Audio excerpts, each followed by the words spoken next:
Good morning, everyone. Today is the day we're going to pull the engine and transmission out of this 97 Honda CRV. And I'm actually going to give you a little tutorial on how to do it. So, it's an easy job, guys. It really is. I mean, I've done a ton of them myself, but even when I first started doing them, it was very simple. The only issues you really run into is when things like the axle nuts or the ball joints or those dumb cotter pins that hold the ball joint nuts on, either get seized or stuck in place. Another thing with this, you've got to drop the exhaust out of it. Well, you don't have to drop the exhaust, but you do have to separate it. I like to drop it out anyways, and I'm going to do that in this case because I'm going to have to take it off to put it on the new engine. So we're going to just do a step-by-step tutorial on how to get the drivetrain out of this thing. But we're going to start off by doing the harder stuff first. So that's emptying all the fluid out of it. So transmission fluid, engine oil, and coolant. Get all of that out. Then what we're going to do is take the wheels off, separate ball joints, get the hubs off, and get the axles out. Then I'm going to drop the exhaust out of it. Basically get everything underneath the car done. That way we're ready to go. Then it's all just easy stuff. And then pull the mounts off and then drop the thing out of here. So we're going to just go through the process of getting that done on this CRV. And I really hope you enjoy this content. If you do, please like and subscribe. I'm trying to get this channel off the ground. I think I have a lot that I can offer you guys in the way of knowledge, especially on the 90s Hondas. I am a 90s Honda nerd, and I know a lot of you guys out there are really big into them too. So I think we can, let's be friends here. Follow me, and we'll have some fun together. All right, so the first thing you're going to want to do is empty all the fluids out of this thing. So we've got, I'll get down here and show you. Now yours will probably have an engine cover. You'll want to remove it, especially if you're dropping the vehicle at the bottom, or the engine at the bottom. But I don't have it, so it makes it easier. All right, so here's the drain plug for the coolant. It's right at the bottom of the radiator on the driver's side, at least on mine. Here's the oil pan here, and you've got the oil drain plug right here, and I believe that's a 17 mil. Don't quote me on it. I think mine is. Maybe they aren't always 17, so just use the size you need. Now right here, it's going to be the same on automatics, but this one is a manual.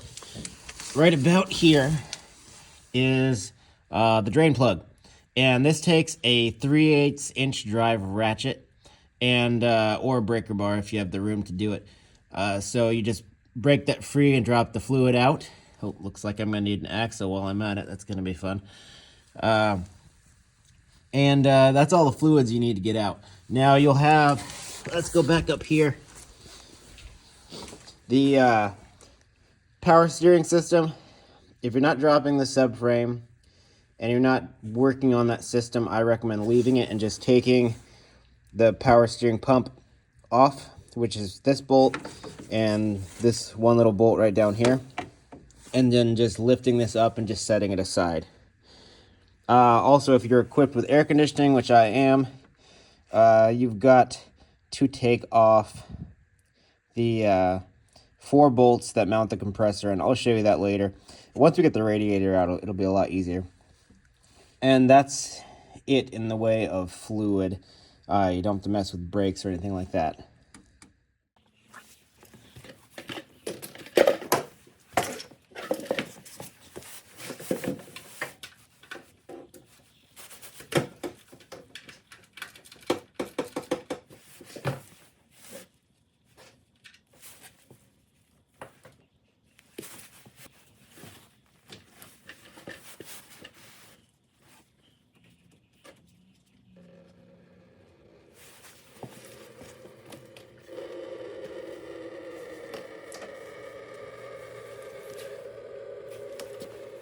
Next thing we're going to do is get our axle nuts off.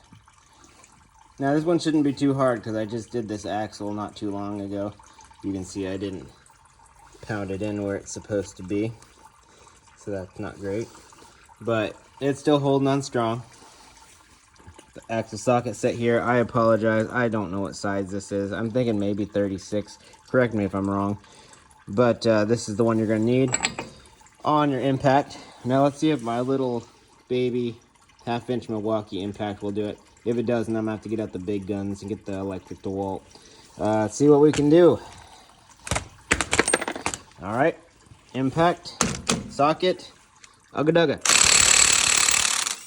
Oh yeah, there we go. Normally it's not that easy. Usually you have to really work at it. Sometimes you even have to get a breaker bar on it.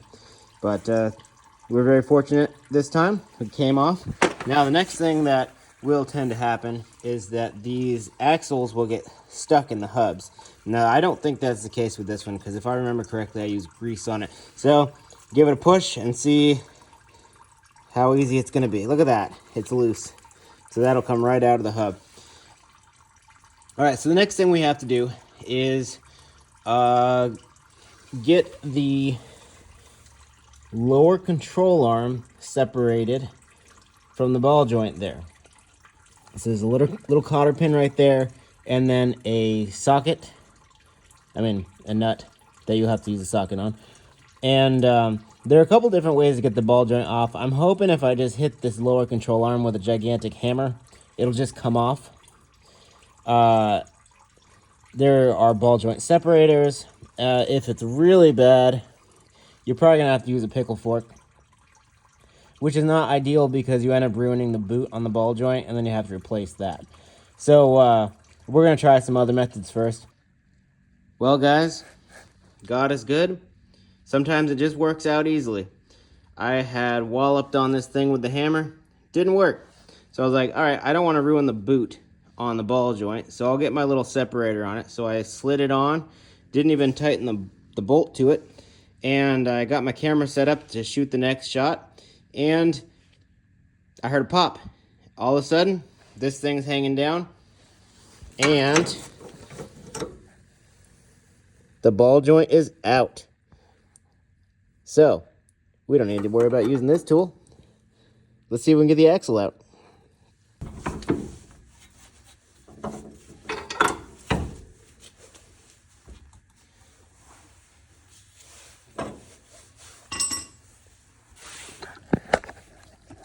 Alright, so it is confirmed you do not need to unhook the steering or the upper ball joint in order to get the axle out. So you don't need to mess with anything other than the lower ball joint and the axle nut in order to get the axle out. Now, if you're replacing the axle, you'll have to actually undo this bolt here, assembly, and remove the fork at least enough to get it out of the way so you can slide the axle out. We're not going to do that here because this axle's good. We're just going to pop it out of the transmission and just let it dangle. This is okay right here as well. You just want to make sure you're not kinking the brake line. This is okay, so we're just going to leave it as it is. I'm going to go ahead and do the other side, and we'll move on to the next step. All right, time to get the axles off. As you can see, that one needs replacing, but I got it off the hub here, and then that one is done as well. Ideally, you need a big pry bar for this. It's going to be very difficult, in theory, for me to use this big screwdriver, but it might work out. So all you have to do here is stick your pry bar, screwdriver, whatever, behind the axle and pop it. Oh, well, look at that. It came right out. So all you want to do is kind of weasel it out. Now this one, I'm going to have to separate that fork here to get it out, and it's getting stuck on this little ring here. So it's not going to come out any further than that at this point, but once that's done, this will just pull out. Now the other side is a little bit more tricky, but not really. This one needs a little extra force.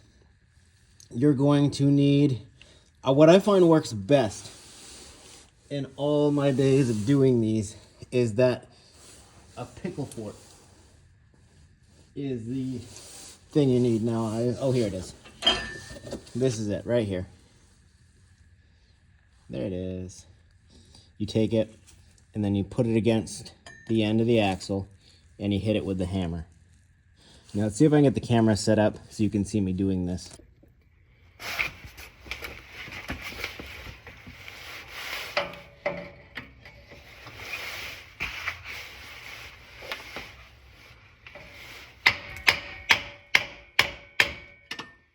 And she's out. Now all you have to do is basically let that just hang there, because as long as it's not interfering with anything in the engine, you can just leave it and then reinstall it when you put the new engine in. I don't see any need to have to take it out.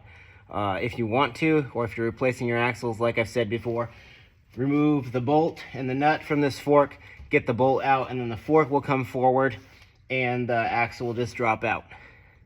But you don't really need to do that. All right, the next thing you need to do, well, there are two more things down here that we need to do. Well, actually three if you have an automatic. So if you have an automatic, which I do not, there will be a cover plate somewhere around here with a couple, I believe, 12mm bolts. And you will need to remove the shifter linkage from underneath that cover. I believe it's just a 10mm, correct me if I'm wrong, and then maybe a couple of the 10mm holding the linkage in place. This one, the linkage is on top, so we'll do that later. But we still, since this one's an all-wheel drive, we still will need to remove the drive shaft bolts, and we're also going to need to remove the exhaust manifold. And it's just this bolt and this bolt. Just make sure you're careful here because this is spring loaded, so you got to make sure that if this thing shoots off, it's not shooting in your face. Just be very careful. And it looks like we won't have to remove the cat on this one. Sometimes you do if you're dropping the engine out, but since the drivetrain is here and the cat is there, I don't see that being any issue. And also, I will say it's much easier with these all-wheel drive CRVs to drop the drivetrain out the bottom, because if you're pulling it out of the top, you have to worry about this hitting the subframe. And it's I've done it many times, pulling it out the top, but it's a pain in the butt to weasel this thing around that subframe. Better to just come out the bottom and drop it down. All right, so we're gonna just go ahead and disconnect these two bolts. There's also an O2 sensor here, right up in there. The plug is towards the top, so it might be easier to get it from the top. And then we're also going to get this manifold out as well. Next thing is removing the header from the catalytic converter. Now, you're gonna have to figure out what size you have. It just so happens that mine is 13mm and 15mm. And you guys are not going to be as fortunate as I am most of the time. These things like to rust out. The threads are usually completely rusted. Usually you have to cut this off. I had this off not a year ago, so it's gonna come right off. So we'll go ahead and just disconnect it. It also helps to have ratcheting wrenches too. Makes it really, really easy to just get it right off. This set I got at Harbor Freight, and it was probably, I don't know, 15 bucks for the whole 6 or 7 piece metric set. But it's paid for itself many times. So there's one right there. Let's go ahead and see if we can get the other one pretty easily. There we go. Let's get it on there. You don't want to strip it.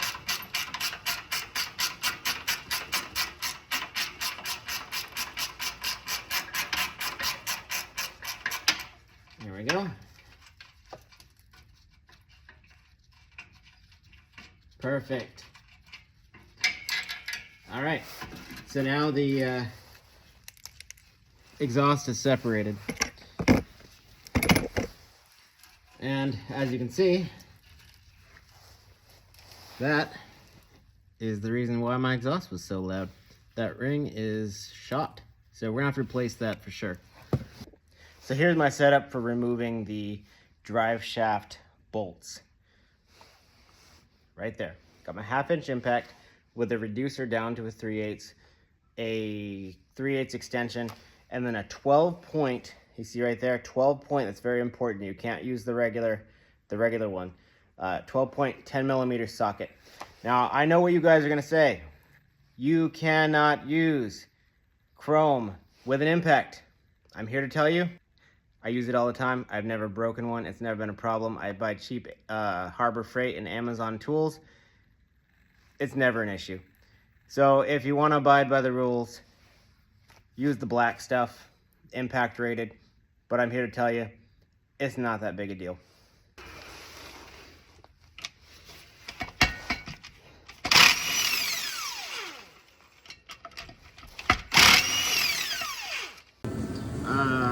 In order to get the radiator off, you have one radiator support here, one radiator support here, two 10 millimeter bolts.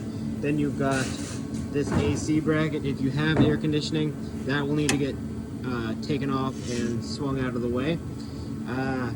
In order to get the radiator out too, you will need to unhook the plugs for the cooling fans. So there's a little clip right there that you pull back, and then it lifts the plug off, and then the release for the plug is on the bottom. Now on this side, they conveniently located it at the top. There's a release behind there once again, and then you just unhook the plug. Like I said before, in order to take the steering off, you just remove this bolt here, and then this one right here at the bottom. I believe the one at the bottom's a 10 mil, this one's a 12, and it takes the pump off. Then you can remove the belt. If you've got a stock intake, then you'll have to unbolt a few bolts right here to remove the cover, and then there'll be a couple lines. So you've got a line right here that goes into the intake. It'll be the same on the stock one, and then you'll have a hose clamp of some sort right here that you'll need to remove in order to get the intake off.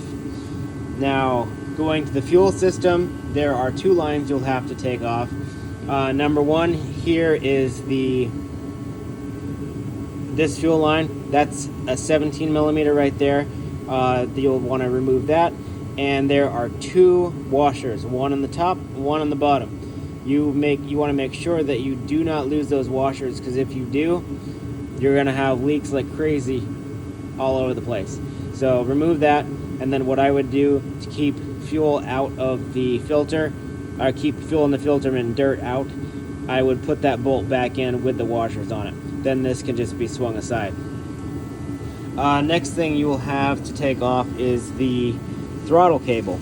So it just swings over right here. It's got a couple clips on the valve cover, but the valve cover is already off. So you'll want to remove, let's see, either one of these. Just make sure you don't move both of them, or it's going to mess up the alignment of your throttle cable. So I would take this one off. It looks like a 14 millimeter, maybe a 12. Yours may be different. So unhook that, slide it down and remove it, and then this will just come off, and there's a little opening right there that you'll slide the pin out of. Okay, so we've got that. Also with the radiator, you want to remove, I already unhooked it, but there's a hose clamp or a pinch clip right here. You'll need to take that off. To make things easier, I actually removed this one as well. The next thing, it doesn't matter which way you do it, but I normally take this off, this lower radiator hose off on the engine side. And if you look down in there, you can't really see it because this intake's in the way.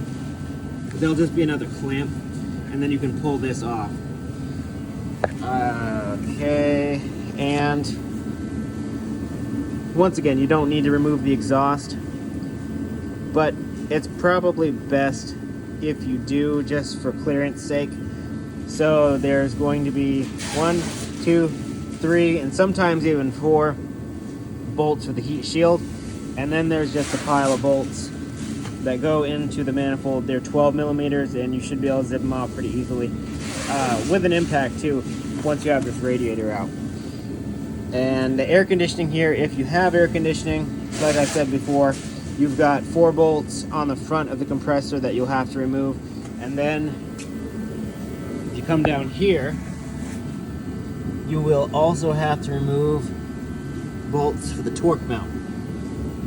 Now mine looks different than everyone else's because it's got the lift kit, so it's got this extra spacer right here, but it's pretty much the same. In order to get the engine out of the car from the bottom, you don't have to remove the torque mount bracket or the AC bracket, so because it all just drops down. So we're just going to leave that. Also, in order to get the engine out, you'll want to remove this this stabilizer bar right here, and it's a couple, looks like 12mm bolts. From there, it's pretty much just the electrical system that goes into the ECU. You have to take the battery out, take the battery tray out, and then unplug the ECU from inside, and then fish the wires through and then just drape them over. Also, there is one wire right here that will need to be disconnected and then disconnected from the clip, and you can just lay that on the engine. Other than that, you have this one line here for the brake booster. That'll need to get disconnected. I believe there's a plug in the back as well that goes into the sensor for the power steering system, so that will need to be taken off. You've got a vacuum line right here that'll need to go, and then one right here that goes into the charcoal canister that'll have to be removed, along with I think there might be another back there. We'll take a look. Then after that, oh, and if you have a manual transmission, you'll have to remove the linkage for it, and there's they're held in by cotter pins. So there's one cotter pin here, and then you can't really see the other one, but it's also held in by a cotter pin. Just make sure you don't lose these washers when you're taking it off. These are specialty washers, and you want to make sure you keep those. If you're taking the transmission out too, you're going to have to remove the clutch assembly. I would say the best way to do that is to take the this right here and unbolt these 2 bolts, and then just swing this whole assembly out of the way. It also mounts to the transmission right here with a couple 10mm. Once you get that off, you can swing the whole thing up and out of the way because it's on a flexible hose, so you can just put it up here. All right, so here's something that you may consider doing to make your job easier if you have a manual transmission. There are 2 clips that hold the shifter linkage to this bracket, and with the angle that you would need to pry them off, it is almost impossible to do it. It is much easier to unbolt the entire bracket. So you got 1 bolt there, and then 1 bolt down there, and then 1 bolt right there, and then this entire mount bracket just comes off. So I would say it's probably better to do it that way than to try to get these little clips off. Of course, I already got the linkage off of the transmission here, so he took the cotter pins off and those little washers, so it's ready to go. The next step is going to be getting this T-bracket out right here. So you're going to need to get that completely out, because if you don't, that bracket is going to get stuck on the subframe when you lift the car off of it. So what we're going to do is take this off. I think it's 19mm bolts that hook it to the engine block and the transmission. So you have one down under here, and you're not going to be able to see it with the camera, but it's down under there. There are 2 lower ones on the other side that you'll have to get from below, and then there's one here that's a 17 that goes through the rear transmission mount, and that will have to get removed from the other side as well. You might be able to get to it from the bottom. You may have to do it from the top and weasel your way in, but once you do that, the whole bracket will just come out, and then you're pretty much ready to drop the thing. The next order of business is to remove the ECU from this thing. So the engine computer is right behind this panel here. Now, I don't think mine has any clips that are holding it, which nope, it does not. Normally they have one there and one there that you have to pry off first. This one didn't, it was just sitting there. So you move that out of the way, and then you have access to the engine computer.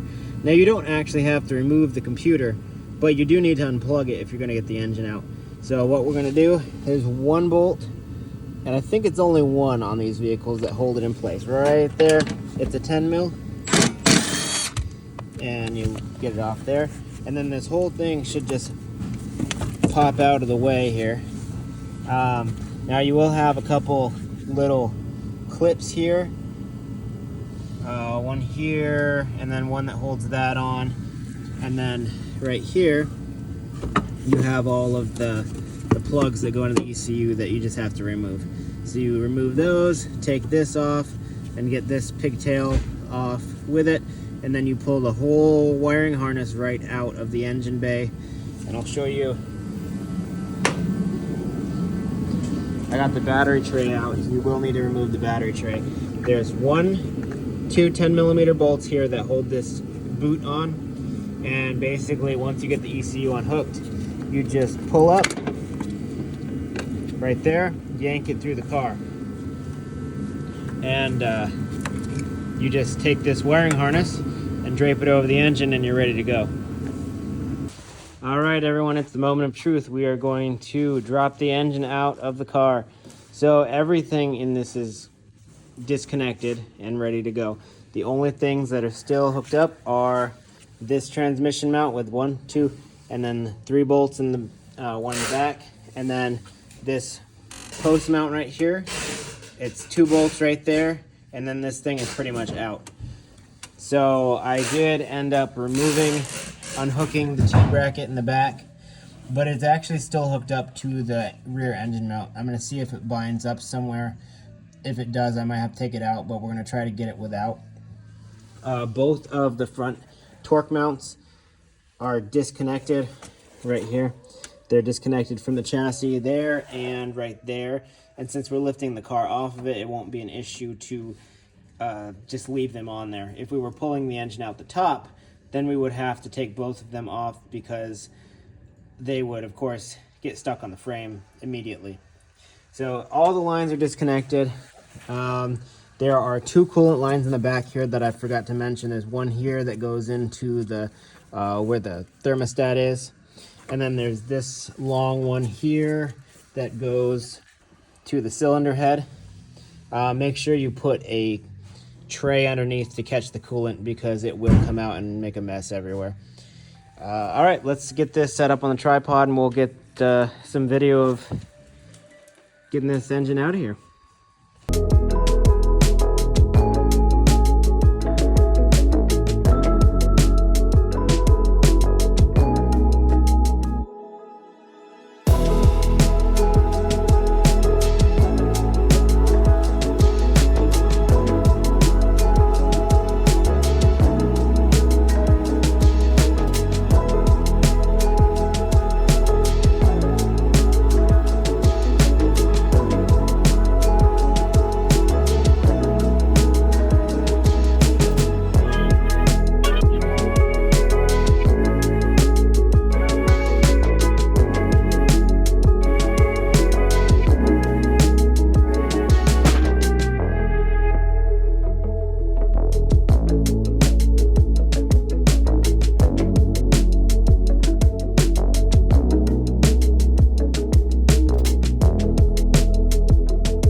Everybody, it is done. We got it out. Took a little longer than I thought it would, but that's all right. We still got it done.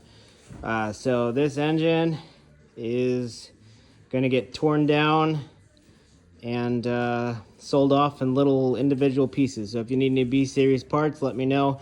I would say the head is probably no good, but everything else is just fine. Nice empty hole here where the new B20 is going to go. We're going to take the transmission off of this and put it on the B20 and get it all set up and ready to go in. So now you've all gotten an idea of how the process goes for removing an engine from a 97 to 2001 Honda CRV. as you saw, most of it wasn't too bad, and a lot of that was due to the fact that I actually had most of the stuff apart about a year ago. So it may not go quite as easily for you, but the same basic steps and processes do transfer to every application here. You will also notice that you didn't see me remove all of the hoses and the lines and the nitty-gritty little stuff. I did an explanation of that to save time on this video, because for the most part, that stuff is pretty self-explanatory, so I didn't feel like it was I needed to explain it and then show it again. If you guys think that I should have actually shown a video of doing those actual things and that it would have been helpful, I'm more than happy to do that on the next one that I do. Now, in addition, you will see, or you already saw, that I did a video of removing the engine with a car lift. Now, you might be saying, well, I don't have a lift.